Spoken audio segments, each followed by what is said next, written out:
죽음이 늘어나면 누군가는 웃을 거라 생각했습니다. 냉소적이지만 경제학적인 관점에서 볼 때 사망자 수의 증가는 장례 산업의 호황을 의미해야 하니까요. 실제로 2024년 대한민국 사망자 수는 약 35만 8천 명을 넘어섰습니다. 하루 평균 980명, 역대 최고 수준입니다.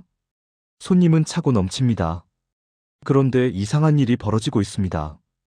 대한민국 곳곳에서 장례식장들이 줄줄이 문을 닫고 있습니다. 동네 작은 장례식장부터 대학병원의 거대한 부속 장례식장까지 빈소가 텅텅 빈 채 적자의 허덕이다. 결국 간판을 내리고 있습니다. 사망자는 늘어나는데 장례식장은 망한다. 언뜻 보기에는 앞뒤가 맞지 않는 이 모순적인 상황에는 우리가 지금까지 몰랐던 장례 산업의 불편한 진실과 소름 돋는 수익 구조가 숨겨져 있습니다. 결론부터 말씀드리면 장례식장은 더 이상 공간을 빌려주는 곳이 아닙니다. 그들은 사실상 거대한 식당이자 꽃집이었습니다. 그리고 지금 그 식당을 찾는 손님들이 발길을 끊었습니다. 오늘 우리는 육개장 장사의 종말과 함께 찾아온 대한민국 장례 문화의 거대한 붕괴를 심층 분석합니다.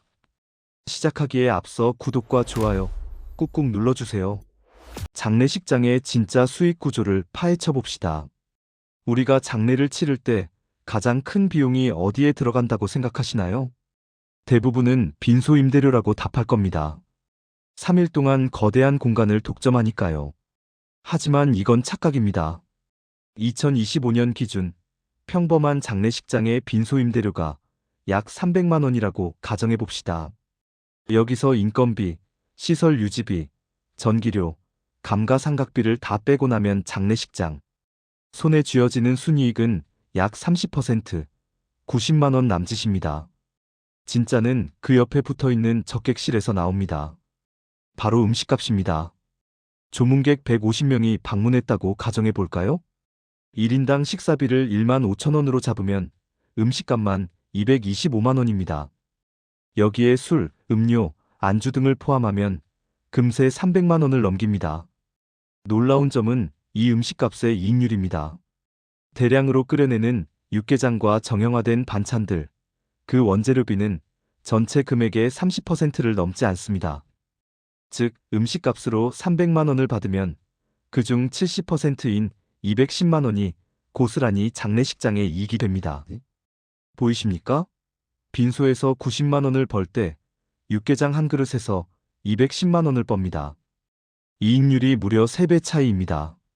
장례업계에서 장례식장은 임대업이 아니라 육개장 장사라는 말이 나오는 이유입니다.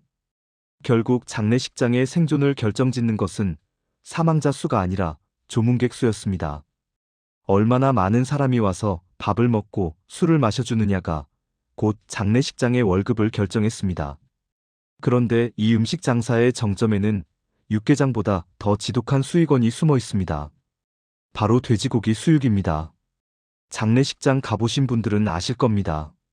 접시 바닥이 훤히 보일 정도로 얇게 썬 고기 몇 점, 그게 한 접시에 얼마인지 아십니까?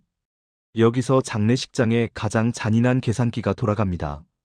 장례식장에서 수육은 보통 접시 단위가 아니라 kg 단위로 계약됩니다. 하지만 유족들은 고기 무게를 직접 재볼 수 없습니다. 여기서부터 정보의 비대칭이 발생합니다. 시중에서 돼지 앞다리살 1kg 도매가는 만원 안팎이지만 장례식장은 5만원에서 8만원까지 청구합니다. 원가 대비 5배에서 8배에 달하는 폭리입니다. 진짜 문제는 눈속임입니다. 접시 바닥에 두꺼운 무채나 부추를 깔아 양을 부풀리고 조문객이 선호하는 안주라는 점을 이용해 경황 없는 유족에게 끊임없이 추가 주문을 유도합니다. 고기 더 올릴까요? 라는 도우미의 한마디에 수십만 원이 순식간에 날아갑니다. 장례식장 입구를 가득 채운 거대한 꽃의 행렬. 언뜻 보면 고인의 마지막을 기리는 화려한 예우처럼 보입니다. 하지만 그 화려한 백합과 국화 뒤에는 수육 폭리보다 더 지독한 재활용의 굴레가 숨겨져 있습니다. 우리가 10만 원, 15만 원을 내고 보낸 그 화환이 사실은 새 꽃이 아닐 수도 있다는 사실 알고 계셨습니까? 장례업계의 공공연한 비밀, 바로 화환 재사용입니다. 조문객이 보낸 화환은 장례가 끝나면 어디로 갈까요? 고인의 묘지로 향할까요? 아닙니다. 상당수의 화환은 장례가 끝나기 무섭게 화환 수거업자들에 의해 실려나갑니다. 이들은 시든 꽃 몇 송이만 갈아 끼우고 리본만 새로 뽑아 다른 장례식장으로 다시 배달합니다.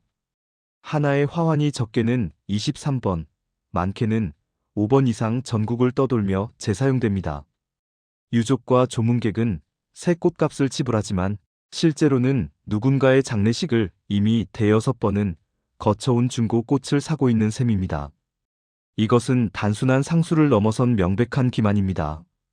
국화의 꽃말은 고결이지만 그 유통 과정은 전혀 고결하지 않습니다. 여기서 더 기막힌 것은 장례식장의 통행세입니다.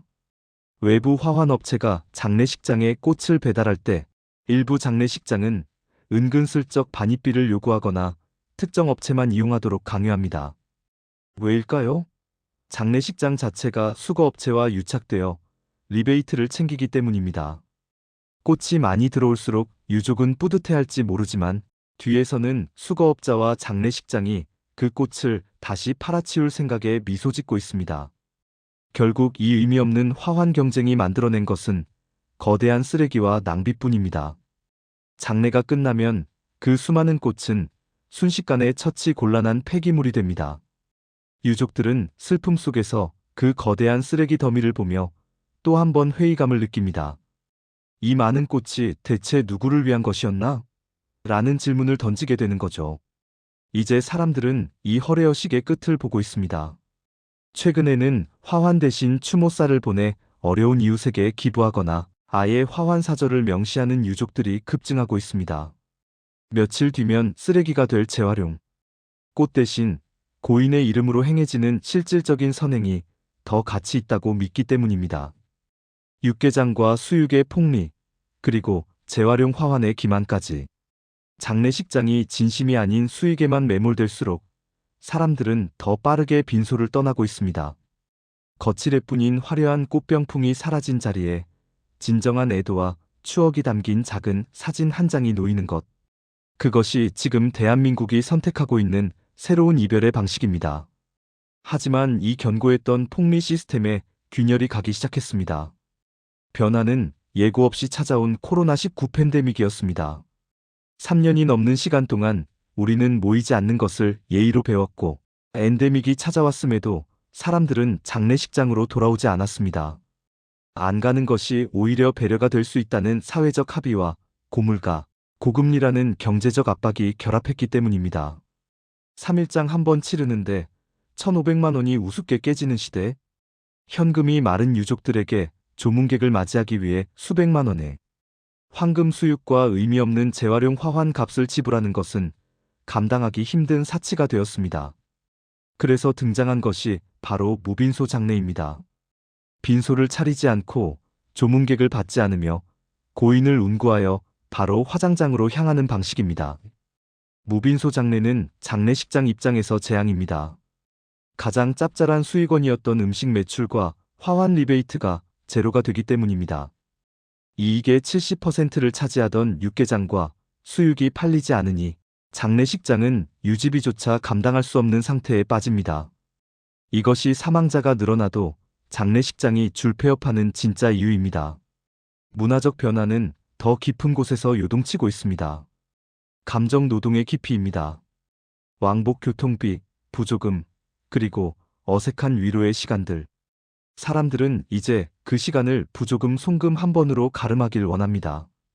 유족도 마찬가지입니다. 슬픔을 추스를 겨를도 없이 접시당 몇만 원씩 하는 비싼 고기를 나르고 재활용 꽃들을 관리하며 에너지를 쏟는 것을 원치 않습니다. 고인과 상관없는 사람들에게 비싼 음식 대접하며 빚지는 장례는 이제 그만하고 싶다는 외침이 관습을 이기기 시작했습니다. 제도적인 변화도 무빈소 장례의 확산에 날개를 달아주었습니다. 대한민국 화장률은 이제 93.8%에 육박하며 2025년 1월부터 시행된 3분장 제도는 장례의 마지막 모습까지 바꿔놓았습니다. 화장한 골분을 바다나 산에 뿌리는 것이 합법화되면서 이제 묘지도 납골당도 필요 없는 완전한 비움의 장례가 가능해졌습니다. 빈소도 없고 음식 폭리도 없고 재활용 꽃도 없는 장례. 장례 비용은 1,500만 원에서 500만 원 이하로 뚝 떨어집니다. 소비자에게는 실속과 진심을 챙기는 선택이지만 전통적인 음식 장사에 머물러 있던 장례식장들에게는 사형 선고나 다름없습니다. 결국 육개장 장사는 끝났습니다. 수육 몇 점과 재활용 화환으로 폭리를 취하던 시대도 끝났습니다. 앞으로 살아남는 장례식장은 공간이나 음식을 파는 곳이 아니라 복잡한 행정 절차를 대신해주는 서비스를 파는 곳이 될 겁니다. 투명하게 항목별 비용을 공개하고 무의미한 접대 대신 진정한 추모에 집중하는 새로운 비즈니스 모델을 찾는 곳만이 텅 빈 복도를 채울 수 있을 것입니다. 당신의 마지막은 어떤 모습이길 원하십니까?